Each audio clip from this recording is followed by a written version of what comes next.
What are the biggest challenges na naranasan mo lalo na habang tinutuloy mo ang pagtuturo? Napakadami naman talaga nating challenges when it comes to teaching and, I understand the professions, but you are diagnosed with a CKD, but still you continue to impart knowledge to all of the students. Actually, it is my decision to pursue my teaching career while I have my medication. Kasi I see myself in the future that I could really recover. So, I applied for a work from home na status ng pagtuturo or having my services. Yes. And okay naman kasi we have the flexible learning. We adapt different modalities in teaching. So I have the online class. And luckily, they approved my work from home and kaka-start lang din ng aming school year. And the university gave me only a few teaching load. Actually, I have 12. I only have 12 units, but the regular teaching load that we have is 18.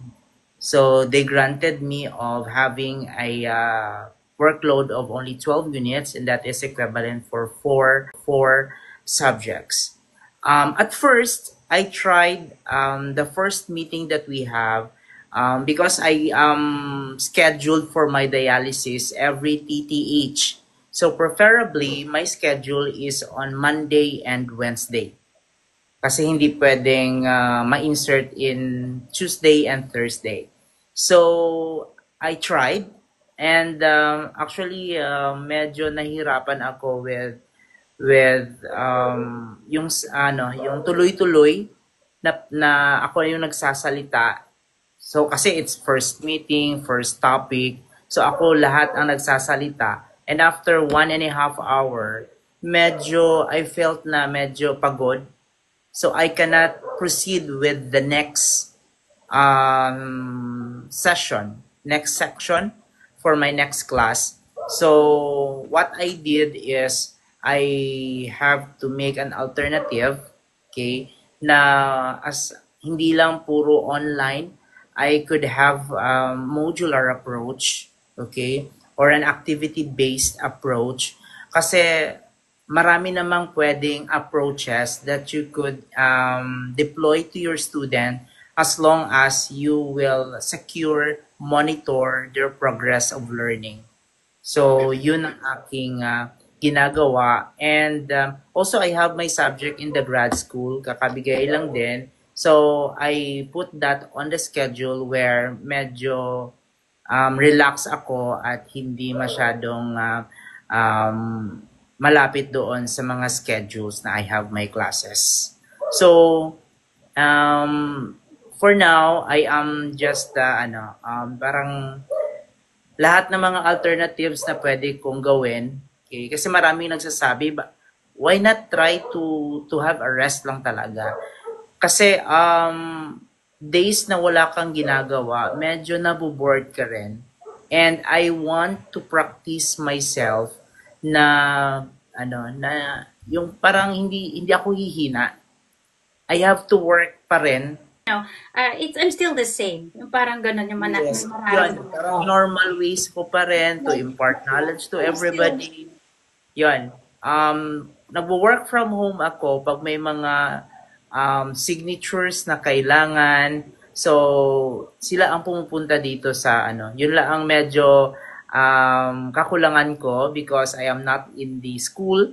So, they have to go here for my fresh signature kapag kailangan talaga. Pag hindi naman, so I send my e-signature for that purpose. In the time that you have, that you will be able to spend in your teaching career, and at the same time, how are you able to do your dialysis? Kasi Yes. it's being affected. Your energy is being affected. It's like talking to the students. Yeah. May mga instances nga, Haze, na gusto ng utak ko, pero parang ayaw na ng katawan ko.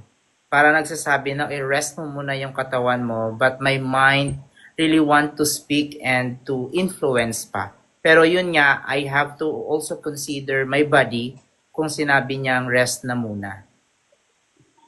Yes, yes. So you have to listen to what you feel.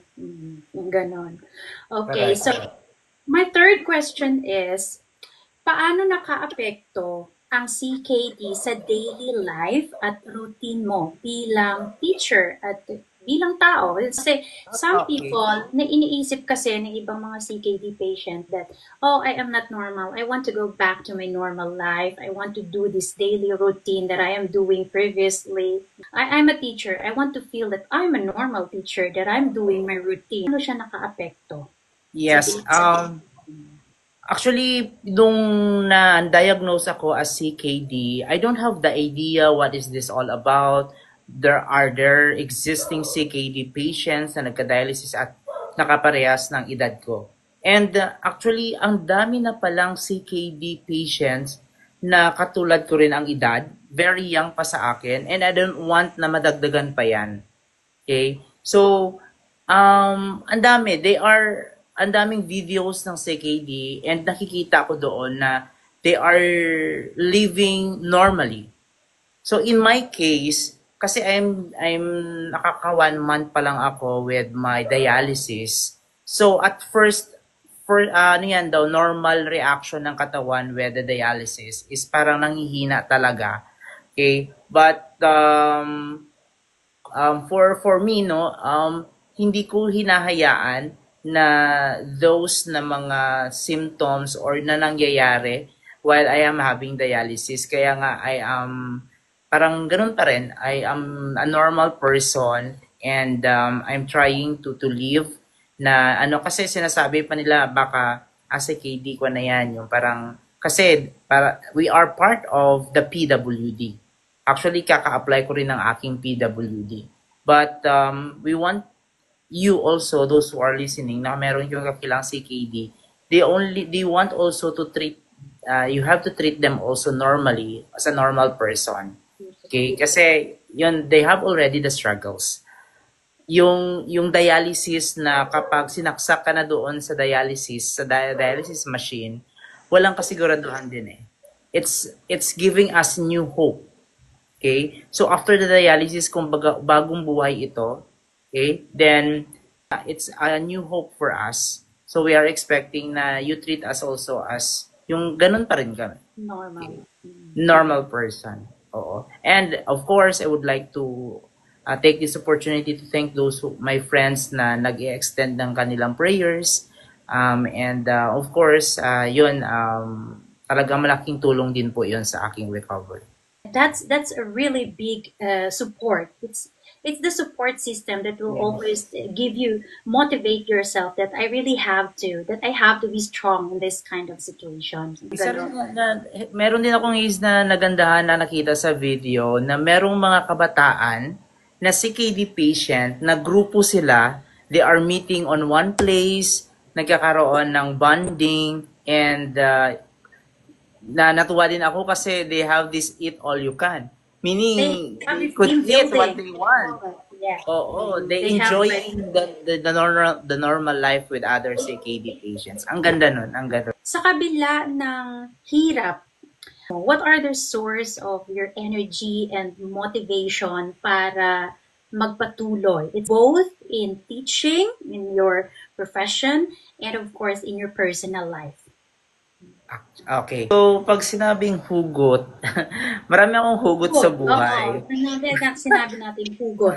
Kasi umabot ako sa ganitong edad at I have also a good career and I have also my own business na okay naman ang output for 5 years. I've been handling the business for 5 years already. And I guess the output of those hardship that I have, both in my career and my personal life, masasabi ko na I've been through a lot. Kumbaga, ang dami kong dinaanan. I made nights, mga ganon. ang dami kong problems na dinaanan also na nasolusyonan. And I guess those struggles that I've met before make me for who I am. So, So, kumbaga, yun yung isa sa mga naging motivation mo to yes, continue correct. what you want to do What in your I life. achieve, what are my struggles, are my motivation na nagawa ko nga noon. Okay? At magagawa ko ma-survive ngayon. Hmm. So, yun doon ako humuhugot eh. Iniisip ko yung mga struggles ko noon, okay, achieving my career and my business, and struggling now for my health. Iniisip ko yun as motivation. Aside from that, of course, my family, okay, they are my, kumbaga sila Source. ang primary source of why I am here. Okay, that's for them. And actually, nanghihina ako if nakikita ko silang they are worrying. Kumbaga, nakikita ko yung family ko na nagpo-problema with my health condition. Kaya as far as hindi mo ko sila masali dito, pero hindi talaga, talagang I really need their support system. So, yon sila talaga, doon ako humuhugot ng aking motivation with, with, kumbaga, lumalakas yung aking loob to pursue my medication for my CKD.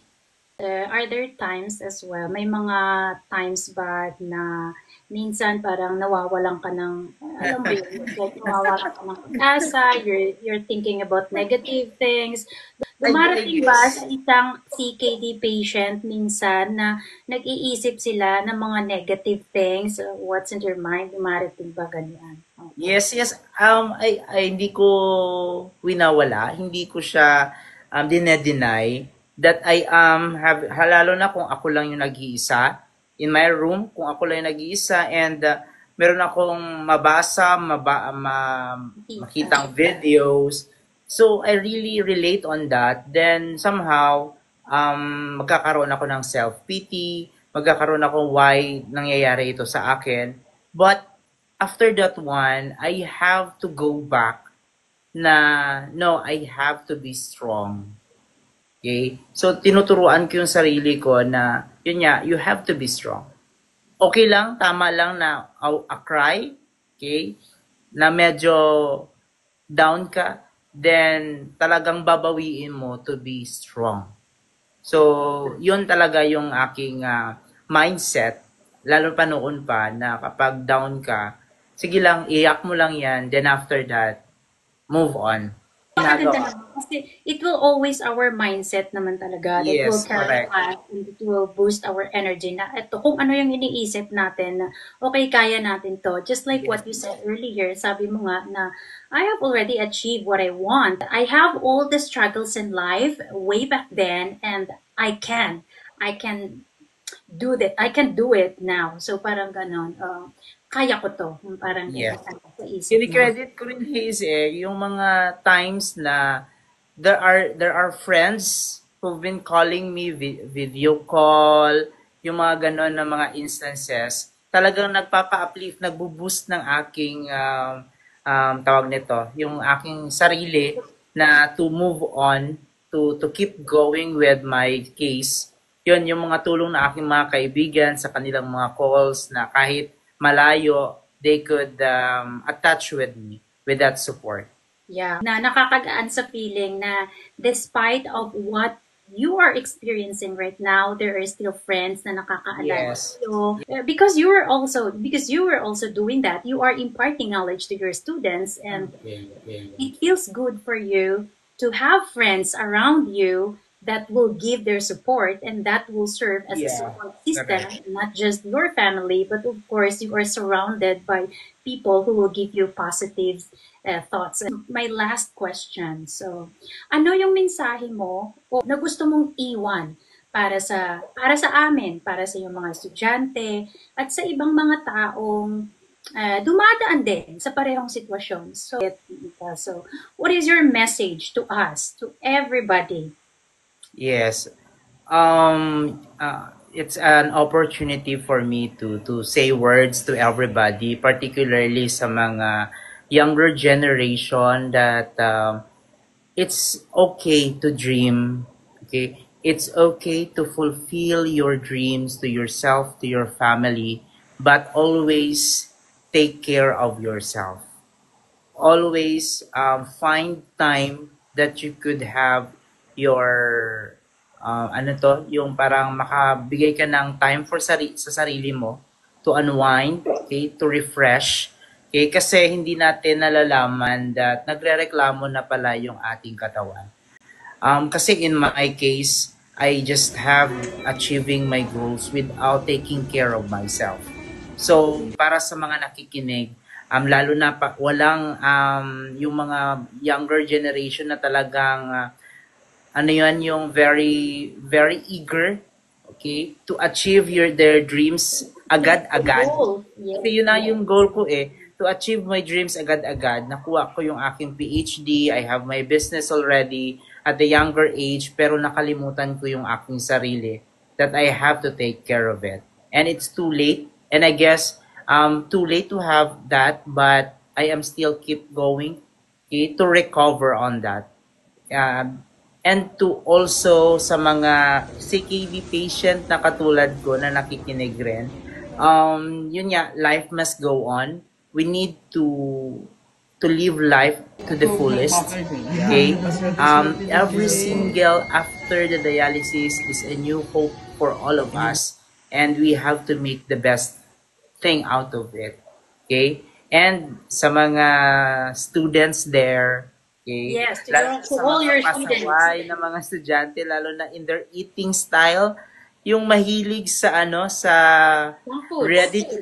ready to eat foods kasi boarding house, malayo sa pamilya, walang raw foods. Okay? Fast They foods. have the processed foods lang, the noodles, lahat ng mga processed foods and ready to eat foods, talagang yan ang nagkaka-cause ng ating CKD. So be careful. If possible, gulay-gulay tayo. Yung nakikita sa likod ng bahay, totoo yung sabi nila na yun nga, mas maganda yung dating lifestyle nila kasi it makes their life longer compared to us, our generation right now, na kaliwat kanan ang mga processed foods. So again, be careful of what we are eating, okay? Exercise, and yes, achieve your dream, but don't forget to take care of yourself. Yun. Maraming salamat. Yun ay isa sa magandang mensahe na naibigay mo sa aming lahat. Thank Thank you. you for this opportunity. Thank you so much for sharing your story at sana'y magsilbi itong inspirasyon at awareness sa ating lahat. Life will always test us with challenges, but what defines us is the courage to rise up again. As what Paulo Coelho said in his book, The Alchemist, the secret of life is to fall 7 times and stand up 8. And this is what exactly you are doing. No matter how tough the journey gets, you continue to fight with hope, strength, and resilience. A reminder of what truly it means to never give up. Once again, this is your host, Miss Hayes, and I'll be seeing you again in my next episode. Be safe.